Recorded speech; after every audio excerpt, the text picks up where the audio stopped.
What can happen is you get all the way down to 0 plugins, and you're like, but I still have the issue.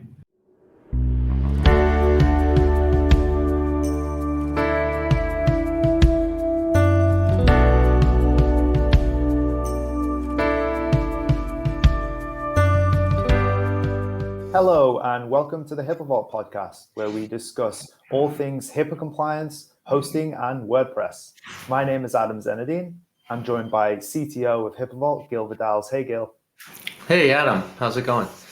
Yeah, doing well, thanks. Last week, we talked about WordPress plugins, and this week, we're also going to talk about WordPress plugins. But this week, we're going to dive a little bit more into the plugins and talk a little bit about compatibility issues. Does that sound good, Gil? Yep. I wanted to talk about that's an important topic. Yeah, absolutely. And it came to mind recently. We got a question, and the question was, my WordPress site isn't working the same since I added a new plugin. My hosting provider will not fix the issue. What should I do? So it brought up a couple of things I know that we discussed offline a little bit. So first of all, when it comes to that question, there's two ways I suppose we could approach it. First of all, we could say, well, your hosting provider will not fix the issue. That could be potentially because the type of hosting contract that you're working on is a hosting contract where the provider doesn't manage up to the level of WordPress, and so they're managing the server and all the nuts and bolts on that end, but not necessarily up to the WordPress software. So that that could play into it. So definitely take a look at what your contract and what your SLA with them is. But the other aspect is, well, I mean, how are we going to fix it? So let's, I think, dive into a little bit of troubleshooting when it comes to that. Yeah, I want to just clarify or echo what you said, that most hosting providers are going to manage the infrastructure, the hardware and the operating system, but the application, which is WordPress in this case, that's really up to the consumer to manage that now, especially when it comes to the plugins, which I know we're going to talk about. Yeah, no, definitely. So a little bit of color on this issue specifically. So when it comes to compatibility issues, with WordPress, most users that use WordPress to run their website will have a number of plugins installed, and that's fine, and they're very useful. They make life easy, especially when it comes to designing, maintaining, and running the website. But sometimes users may encounter plugin compatibility issues. So what might happen is a user installs a plugin on their site and all of a sudden notices that the site isn't working quite the way they're used to. And that they might notice that straight away, or they might notice it a little bit down the line. And it can be really, really tricky if they notice it down the line, because then they're not quite sure which plugin might be affecting it. So, Gil, could we talk a little bit about, maybe to start off, on the reasons that these compatibility issues arise in the first place with plugins? Yeah, there are a few reasons. One reason is that a plugin might be installed that is competing to manage the same feature as an existing plugin. So because WordPress has lots of features, and you install a plugin to extend that feature or to add new features. So if two plugins are really trying to handle the same thing, there's conflict. The other reason could be that the plugin is designed to work for a different version of WordPress than the one you're operating on. So it could be the case that you're on an older version of WordPress because you haven't had time to upgrade it. Or it could be that you've upgraded WordPress, but you've decided to install this plugin that's kind of old. Maybe it's ancient plugin and it was designed for, another version. The third reason, and this does happen as well, is that you may have selected a plugin that's really poorly engineered, poorly designed. It didn't consider all the different facets of WordPress, and it really missed something important. And another way to say that is just a buggy plugin.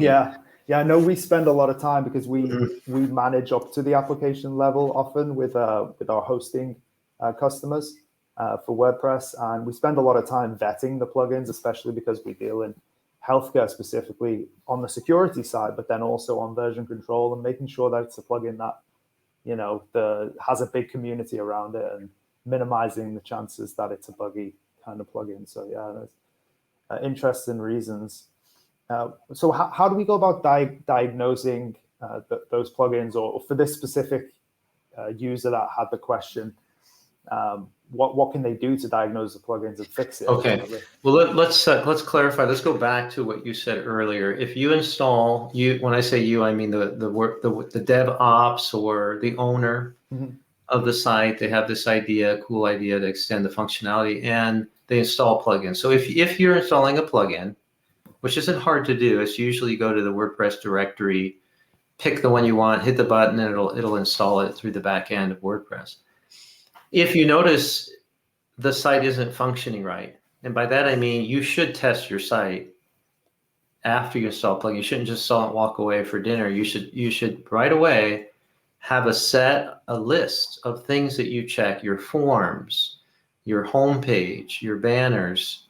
Click around, look at the speed, make observations, but do the same regression. It's called a regression test. So do regression testing after every plugin. Now, if you notice something doesn't work, the good news is you just disable the plugin and go do your regression testing. If everything works right after that, then the plugin's got a problem. But we live in a world where people are busy, and what you said is true, Adam. A lot of times there's no observation or regression testing done right away. It could be months later where somebody notices, hey, this page isn't working right, and now they have no idea, because many plugins have been installed over time and they're not sure which one.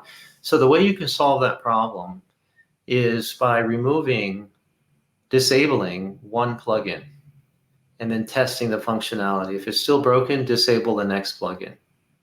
If it's still broken, you keep doing that. Now, what can happen is you get all the way down to 0 plugins, and you're like, but I still have the issue.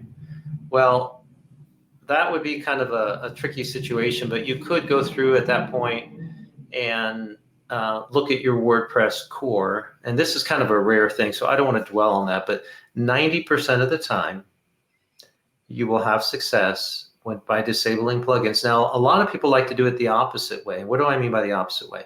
Well, instead of disabling one by one, instead you disable everything. You don't bother testing, just disable everything. That's step one. Then you enable one plugin and you test. And then you enable the second one and then you test. So you're doing it kind of the other way around. You're enabling one at a time and then testing. So both of those methods can work. Which one would you favor typically, or would it depend on how crucial it is that the site's available? Well, I think I don't know that I have a favorable one. I know preference. That most people tend to disable all the plugins and see if the feature and the function works. And most of the time when they disable everything, they go, hey, that core functionality is working again. And so right away they fix the problem. But the new issue is that, yes, the problem is fixed, but the functionality of your website has been greatly hampered because you've disabled all your plugins and now the site doesn't do what it's supposed to do. So yeah, you fix one thing, you broke a bunch of other stuff. So that's when you have to start enabling one plugin and the next and the next. So what do you do when you get to the plugin that you say, aha, I got to this plugin and everything stopped working? Well, then you want to keep going. You want to disable that one, make sure it works. And then you want to continue on. You want to enable everything else so that at the end, ideally, you'll have just one plugin that's disabled.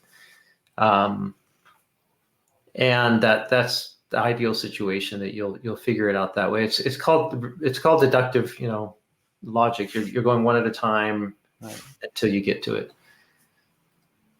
Okay, great. So, well, we hope you benefit from this content and are able to solve some compatibility issues you have. You can also reach out to us through our website at HIPAA-vault.com. If you have any questions specifically, chat into us and we'll be more than happy to answer. And if you have any questions for the podcast, as always, email us at podcast@HIPAA-vault.com or tweet us at HIPAA-hosting. And that's all for this episode. Be sure to like, share, and subscribe to the channel. And until next time, thanks for stopping by.